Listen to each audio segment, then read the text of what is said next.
Dushemu.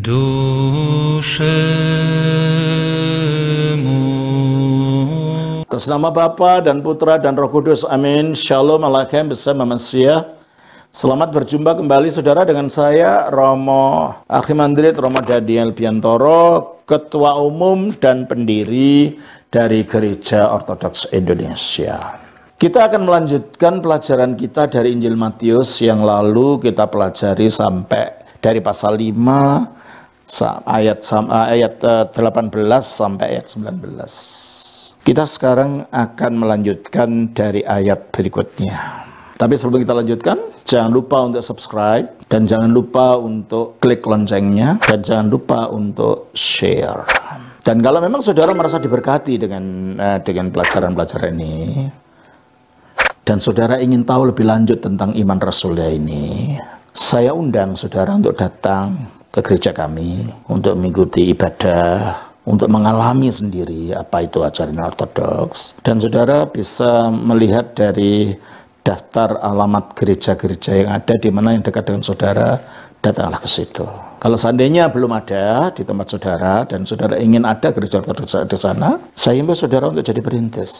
Dan kami bisa akan datang di sana untuk membantu mengadakan komunitas ortodoks di sana. Mari kita lanjutkan sekarang. Kali ini kita sampai kepada Injil Matius pasal 5 ayat yang ke-20.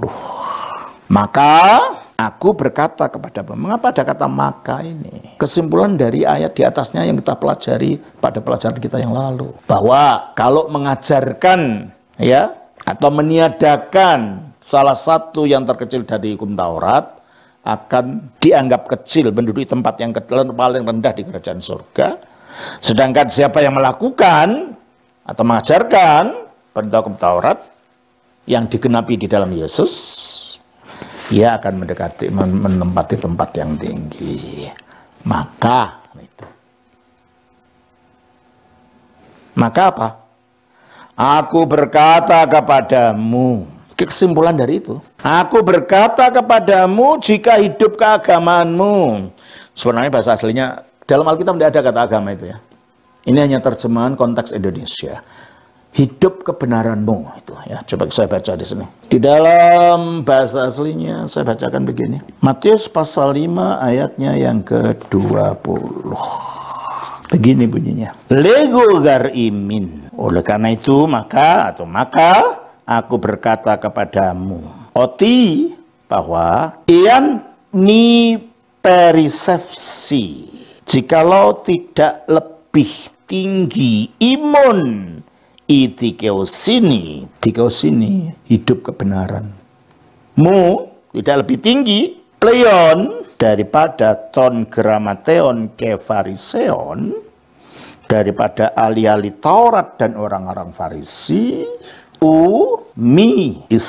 Iselvite, tidak akan kamu masuk istin vasilian ton uranon, ke dalam kerajaan Allah. Bagaimana sih? Jadi kalau yang mengajarkan hukum Taurat atau mengikuti hukum Taurat tidak lebih tinggi kebenarannya dari orang Farisi, tidak akan masuk ke surga. Apa maksudnya? Bukankah ahli Taurat dan orang Farisi itu sangat fanatik, sangat legalistik di dalam menjalankan hukum Taurat? Nah, di sini masalahnya. Legalisme secara fisik tanpa perubahan hati. Nah, itu yang dimaksud. Di luarnya, wah, rajin dia sembahyang ke bait Allah, sembahyang di pinggir jalan ini, puasa supaya dilihat orang dan macam-macam. Semua secara fisik dilakukan. Ya, kalau menggunakan istilahnya agama Islam, secara syariah semua dijalankan, fisik. Tapi batinnya dibiarkan ngelantur ke sana kemari, didorong oleh hawa nafsunya ke sana kemari. Yang beragama secara fisik belum tentu mempunyai hati yang benar di hadapan Allah di hatinya. Sebab yang fisik bisa digunakan untuk menutupi realita hati yang sebenarnya. Inilah yang dalam Alkitab disebut hipokrisi, yang dalam bahasa Latin yang diambil dari bahasa Arab munafik. Apa yang kelihatan di luar itu berbeda apa realita yang di dalam. Makanya hati-hati dalam kita beriman. Dan orang Farisi itu begitu gitu loh. Nah, kalau kita para pengikut Kristus melakukan iman kita seperti orang Farisi, dan tidak lebih tinggi dari mereka, kita terjebak pada yang luar-luar, dan kita tidak beda dari masa sebelum kita percaya Kristus. Mulutnya masih penuh fitnah, mulutnya masih penuh kebohongan, mengobar-ngobarkan kebencian. Hatinya tidak beda dengan orang yang tidak bertobat. Nah, itulah namanya kita tidak lebih tinggi dari orang Farisi, kita hanya selevel dari orang Farisi. Dengan demikian kita tidak bisa masuk kerajaan surga, sebab hati belum diubah, hati belum dilahirkan kembali. Oleh karena itu Kristus mengatakan dalam ayat ini, ayat 20, saya baca dalam bahasa Indonesia. Maka aku berkata kepadamu, jika hidup keagamaanmu atau hidup kebenaranmu tidak lebih benar daripada hidup kebenaran ahli-ahli Taurat dan orang-orang Farisi, sesungguhnya kamu tidak akan masuk ke dalam kerajaan surga. Oleh karena itu sering saya katakan, yang kita butuhkan bukan agama, hanya aturan-aturan luar, enggak. Yang kita butuhkan adalah perubahan batin yang diakibatkan oleh karya Roh Kudus di dalam hati kita. Makanya dikatakan ayat selanjutnya, ayat 21. Nah, gimana sekali begitu? Yang melebihi orang Farisi itu gimana? Kamu telah mendengar yang difirmankan kepada nenek moyang kita, maksudnya dari hukum Taurat. Cuma orang tahu, Yahudi tahu. Semua tahu, mendengar. Jangan membunuh. Siapa yang membunuh harus dihukum. Secara hukum, sejauh kamu tidak menghilangkan hidupnya orang, sejauh kita tidak mengambil hidupnya orang, kita tidak bersalah secara Taurat. Karena hukum Taurat mengatakan kamu dihukum kalau kamu membunuh, menghilangkan hidupnya orang. Itu salah. Tapi motivasinya Taurat tidak tahu. Biarpun tidak membunuh, dia masih menyimpan dendam, menyimpan kemarahan, masih merasa jengkel pada orang itu. Taurat tidak bisa cara untuk menghakiminya karena dia tidak membunuh kok. Yesus berbicara lain di sini. Ayat 21. Saya baca lagi. Kamu telah mendengar yang difirmankan kepada nenek moyang kita, jangan membunuh. Siapa yang membunuh harus dihukum. Tetapi, nah ini dia membuat kontras ajarannya itu, kontras yang dikatakan dengan Taurat. Tetapi aku berkata kepadamu, setiap orang yang marah terhadap saudaranya harus dihukum. Nah, itu kan nggak ada hukumnya di Taurat. Marah terus dibunuh, enggak dong. Tapi Yesus mengatakan setiap orang yang marah kepada saudaranya. Mengapa marah dikatakan di situ? Karena pembunuhan keluarnya dari kemarahan. Coba biarkan marah kita itu membeludak. Kita biarkan meledak dari dalam kita. Apa jadinya? Kita hantam orang itu, kita bisa membunuh. Makanya Tuhan Yesus berbicara tentang akar dari permasalahan. Itu dari hati. Hati yang marah. Maka dikatakan di sini, tetapi aku berkata kepadamu, setiap orang yang marah terhadap saudaranya harus dihukum. Siapa yang berkata kepada saudaranya kafir. Nah, kita orang Kristen, kita diajar untuk mengendalikan kemarahan itu. Jangan pun sampai membunuh. Mengucapkan kata mengejek orang yang dalam ini dikatakan kafir. Bahasa aslinya raka. Raka itu kata ejaan. Dan kata kafir itu ya sudah dengan ejaan oleh orang. Nah, ini muncul dari kemarahan, muncul dari kebencian, muncul dari rasa hati tidak senang. Dan itu yang dapat menimbulkan pembunuhan tadi. Makanya sebelumnya pembunuhan itu muncul, sumbernya harus dipotong. Gitu loh. Berarti kalau gitu, bukan hanya syariah saja, bukannya hukum di luar saja, tapi batin lebih penting. Sumbernya hawa nafsu tadi dari mana? Dari hati. Sumbernya pembunuhan tadi dari mana? Dari hati. Hati yang marah. Hati yang dendam. Hati yang benci. Hati yang tidak senang. Hati yang jengkel. Hati yang kesal. Bersihkan itu dulu. Sehingga mulutnya tidak menyakiti orang lain dengan kata-kata seperti kata-kata kafir ini atau raka ini. Nah, dikatakan siapa yang berkata kepada saudaranya kafir, harus dihadapkan ke mahkamah agama. Seharusnya begitu gitu loh. Tapi nggak ada hukum Taurat mengatakan gitu. Menjelekkan orang terus masuk penjara kan nggak ada. Tapi Yesus memberikan ketegasan. Seharusnya itu juga sudah dihukum gitu loh. Sudah dibawa ke pengadilan agama. Marah itu saja. mulutmu mengatakan yang jelek pada orang itu seharusnya sudah dihukum. Sebab itu sama saja dengan membunuh. Coba kalau kita mengatakan orang seperti itu, sakit gak hati orang yang kita katakan? Sakit, sudah menyakiti biarpun tidak fisik. Sama sakitnya. Dan kadang-kadang sakit hati itu lebih menyakitkan daripada sakit fisik gitu kan. Ya itu sama saja sebenarnya. Maka dikatakan di dalam ayat ini, dan siapa yang berkata jahil, jahil itu artinya bodoh. Goblok kamu gitu loh. Kalau orang-orang marah-marah sekarang itu, bodoh kamu. Dengan tujuan menjelekkan dan menjatuhkan mental orang yang diomongin gitu. Dan Yesus katakan, harus diserahkan ke dalam neraka yang menyala-nyala.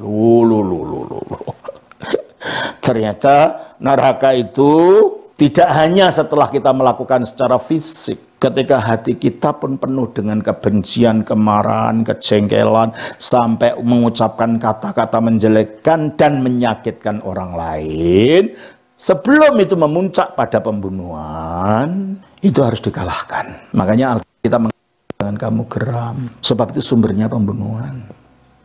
Kita baca dalam Efesus pasal 4. Ayatnya yang dan 32. Segala kepahitan, kegeraman, kemarahan, pertikaian, dan fitnah. Nah itu sumber dari pembunuhan itu. Kalau itu dibiarkan meledak, hendaklah dibuang dari antara kamu. Demikian pula segala kejahatan. Tetapi hendaklah kamu ramah seorang terhadap yang lain, penuh kasih mesra, dan saling mengampuni, sebagaimana Allah di dalam Kristus telah mengampuni kamu. Ini obatnya. Cara mencabut kemarahan, cara mencabut fitnah, cara mencabut kegeraman, cara mencabut pertikaian, dan semuanya tadi, obatnya itu diganti hatinya itu penuh kasih, mesra, saling mengampuni, itu. Dan itu pula sebabnya kitab suci mengatakan, ya, di dalam Efesus 4 ayat 26, apabila kamu menjadi marah, janganlah kamu berbuat dosa. Janganlah matahari terbenam sebelum padam amarahmu. Dan janganlah beri kesempatan pada iblis. Maksudnya apa? Kalau lagi marah, mamanya suami istri ya. Ya jangan terus-terus sampai masuk kamar saling tidak bersapa ya. Jangan, sebelum tidur harus hilangkan gitu loh. Nah, sering kan suami istri gitu. Disimpan sampai berhari-hari, saling tidak bersapa satu dengan yang lain. Nah, ini menimbulkan kemarahan yang menyala-nyala terus. Maka kitab suci mengajar kepada kita di sini, apabila kamu menjadi marah, janganlah kamu berbuat dosa. Jadi bisa saja marah tanpa dosa, seperti anak kecil, anak kita beritahu tidak mau dengar-dengar, kita marah kan, tapi kan marahnya bukan karena benci. Nah, dalam marah yang ini tidak berbuat dosa gitu loh. Marah untuk mendidik karena itu. Makanya apabila kamu menjadi marah, janganlah kamu berbuat dosa. Janganlah matahari terbenam sebelum padam amarahmu. Mengapa? Kalau itu sampai kita bawa pulang, masuk ke kamar tidur, dan kita saling tidak bersapa, masih marah, apa yang terjadi? Dan janganlah beri kesempatan kepada iblis. Iblis masuk, merusak rumah tangga itu. Nah, makanya kita harus belajar.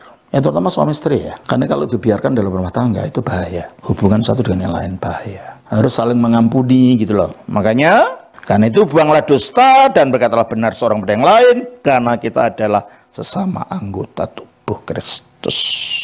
Ini cara membuang manusia yang lama.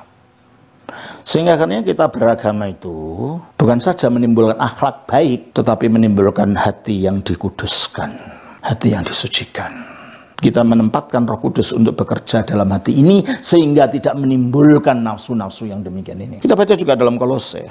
Jadi di sini, jadi kita tidak, kekristenan itu bukan hanya sekedar wujud luar hukum yang dijalani, tetapi pembaruan batin, hati yang diperhalus, hati yang dikuduskan, budi yang diperbaharui. Tanpa itu, bagaimana kita mengatakan pengikut Kristus kalau hidup kita tidak beda dengan orang luar? Berarti hidup kebenaran kita tidak melebihi orang Farisi dan ahli Taurat yang dikritik oleh Yesus tadi. Coba kita baca dalam Kolose pasal yang ketiga, ayatnya yang ke-12. Karena itu, sebagai orang-orang pilihan Allah, karena kita dipilih di dalam Kristus, yang dikuduskan oleh Roh Kudus, dan dikasihinya dengan diberi karunia keselamatan. Kenakanlah belas kasihan. Nah ini, hati kita dipenuhi belas kasihan, bukan kemarahan, kemurahan, bukan ketiadaan pengampunan, kerendahan hati, kelemah lembutan, dan kesabaran. Gak mudah ya, sabar itu gak mudah. Saya rasakan itu. Tapi harus saya lakukan, saya harus kendalikan perasaan saya sendiri. Ketika saya ingin marah, ingin meledak, harus dikendalikan, harus sadar selalu. Sabarlah kamu seorang terhadap yang lain, dan ampunilah seorang akan yang lain. Apabila yang seorang menaruh dendam terhadap yang lain, sama seperti Tuhan telah mengampuni kamu, kamu perbuatlah juga demikian. Dan di atas semuanya itu, kenakanlah kasih sebagai pengikat yang mempersatukan dan menyempurnakan. Itulah penawar racun kemarahan. Dan itulah yang harus kita praktekkan dalam hidup Kristen kita. Kita pandai teologi, tapi kita isinya sombong, menjelekkan orang, dan itu nggak ada gunanya. Itulah yang oleh para bapak gereja-gereja itu dikatakan sebagai teologi para setan. Berteologi pinter ngomong soal teologi, tapi mengendalikan diri, mengendalikan hidup, mengendalikan batin tidak ada. Nggak beda dengan orang Farisi. Adalah jangan ngomong teologi kalau hati kita masih penuh dengan kerumunan hawa nafsu yang seperti ini.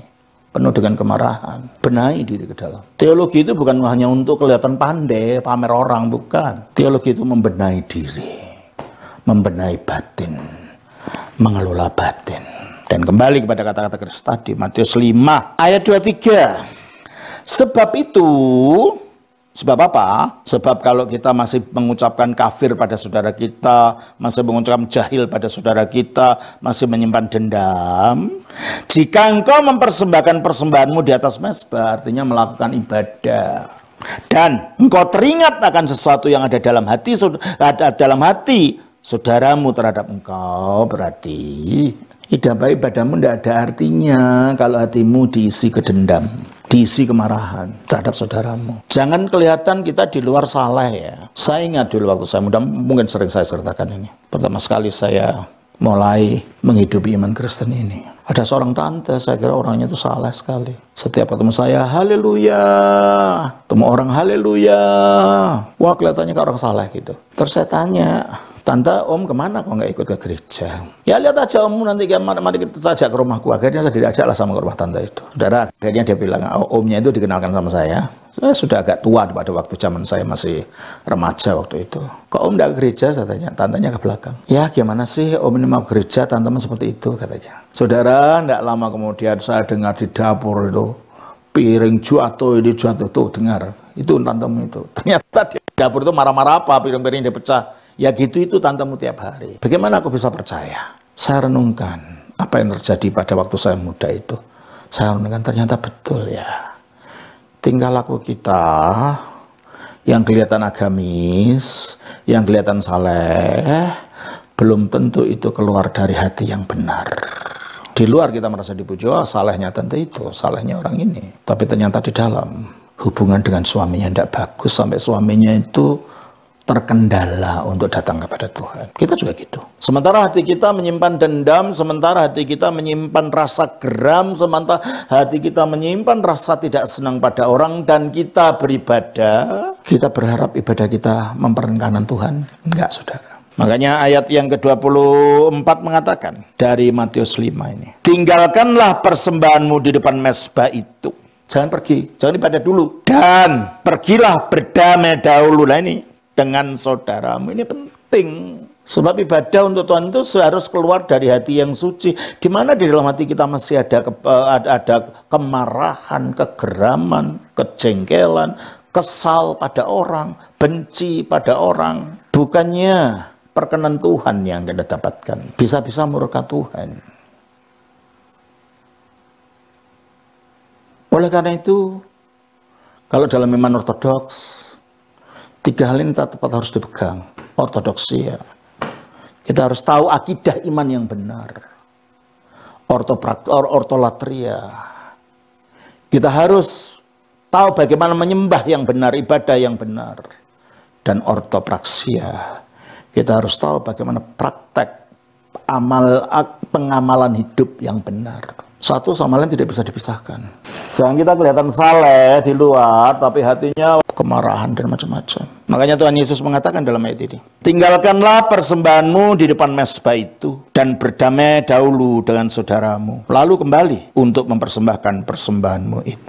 Jadi kalau ibadah kita atau pengetahuan teologi kita tidak membentuk hati kita, ada yang salah dengan kita. Makin pinter kita ngomong, tapi kita makin sombong. Makin pinter kita ngomong, tapi kita makin membenci orang lain, memfitnah orang, dan macam-macam.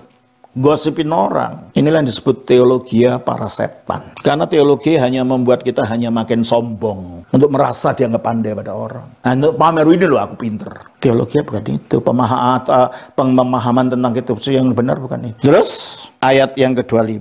Segeralah berdamai dengan lawanmu. Nah ini penting loh. Berdamai hatinya, diteduhkan dulu, hubungan dengan sesamanya diperbaik dulu. Ya. Segera berdamai dengan lawanmu selama engkau bersama-sama dengan dia di tengah jalan. Di tengah jalan apa?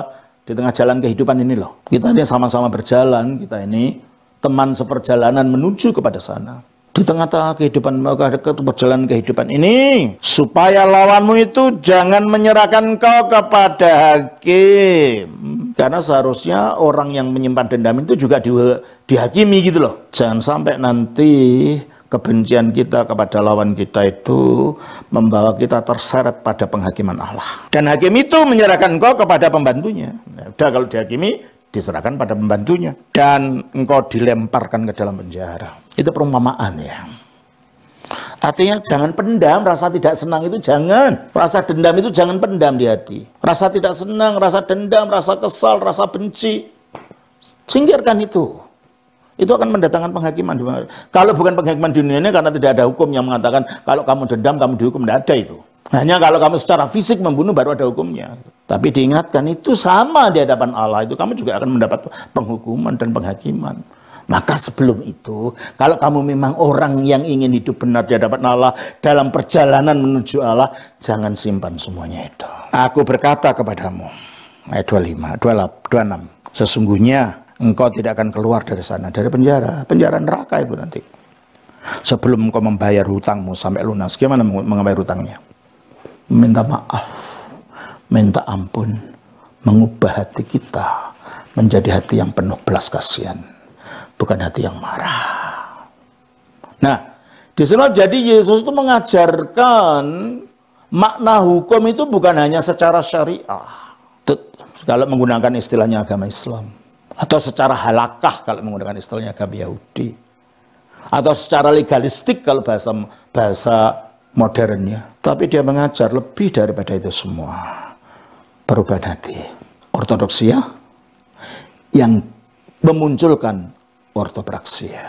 Bukan hanya pengetahuan saja, tetapi mengubah kehidupan. Mari kita belajar untuk sabar. Mari kita belajar untuk menghilangkan benci dan dendam. Mari kita belajar untuk mengasihi semua. Tuhan berkati saudara sekalian. Sama Bapa, Putra, Roh Kudus. Amin.